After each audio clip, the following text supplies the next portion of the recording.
నేను వస్తా పిల్లలు పెట్టిన అన్ని స్టాల్స్ చూసిన. మేము గవర్నమెంట్ స్కూల్లోనే చదువుకున్నాం. గ్రామీణ ప్రాంతం నుంచి వచ్చిన నేనేం కార్పొరేట్ స్కూల్లో చదవలే. ఈరోజు ఒక జిల్లా పరిషత్ మెంబర్ నుంచి తెలంగాణ రాష్ట్ర ముఖ్యమంత్రిగా 17 సంవత్సరాల కాగలిగిన అంటే ప్రభుత్వ పాఠశాలల్లో మీలాంటి టీచర్లు చెప్పిన చదువుకొని ఈరోజు ఈ స్థాయికి వచ్చినాం. నాకు తెలిసి వేదిక మీద ఉన్న ముఖ్యమైన వాళ్ళు ఎవరు కార్పొరేట్ స్కూల్లో చదువుకున్న వాళ్ళు ఎవరు లేరు. అంటే టీచర్ల యొక్క ప్రాధాన్యతను, టీచర్లను చిన్న చూపు చూసే సంస్కృతి ఆలోచన మా ప్రభుత్వానికి లేదు.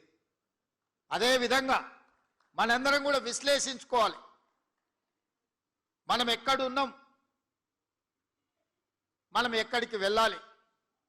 ఈరోజు కొన్ని వివరాలు మా టీచర్లతో నేను పంచుకోదలుచుకున్నా.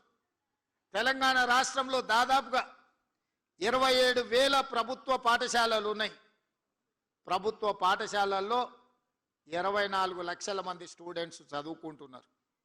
అదే ప్రైవేట్లో 11,000 పాఠశాలలు ఉన్నాయి. 34 లక్షల మంది పిల్లలు ఈరోజు ప్రైవేట్ పాఠశాలలలో చదువుకుంటున్నారు. దీనికి కారణం అయితే నేనై ఉండాలి, లేకపోతే మీరై ఉండాలి. మన ఇద్దరం ఈ బాధ్యత నుంచి తప్పించుకోలేము. అయితే రాష్ట్ర ముఖ్యమంత్రిగా, ప్రభుత్వంగా మీకు సరైన వసతులు, వెసులుబాటు, పిల్లలకు నమ్మకం, విశ్వాసం కల్పించే పని నా ప్రభుత్వం చేయకపోయినా ఉండాలి. ఒకవేళ అవన్నీ చేసిన అమలు చేయడంలో మీ వైపు నుంచి కొంత ఆలస్యమైన అయి ఉండాలి. ప్రైవేట్ స్కూళ్ళలో నేను ఈ వేదిక నుంచి గతంలో మాట్లాడితే కూడా నన్ను విమర్శలు చేశారు. మా గవర్నమెంట్ స్కూల్లో చదువుకునే టీచర్లు బీఎస్సీ, బీఎడ్, ఎంఎడ్ చదువుకున్న వాళ్ళు, ఎంఏలు చదువుకున్న వాళ్ళు ఉన్నారు. ప్రైవేట్ స్కూళ్ళలో ఎంతమంది అన్ని చదువులు చదువుకున్న వాళ్ళు ఉన్నారయా? ప్రైవేట్ స్కూల్స్ కంటే మా గవర్నమెంట్ స్కూల్లో టీచర్లు చాలా విద్యాధికులు అని నేను అంటే ప్రైవేట్ స్కూళ్ళని అవమానించిందని చెప్పి కొంతమంది విమర్శించారు. నేను అవమానించలే, పోల్చి చెప్పిన.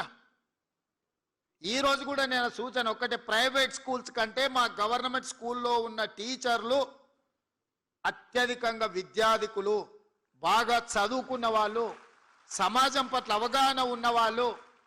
ఏ గ్రామీణ ప్రాంతం నుంచి వాళ్ళు వచ్చిండ్రో అదే గ్రామీణ ప్రాంతాలలో ఈరోజు వాళ్ళు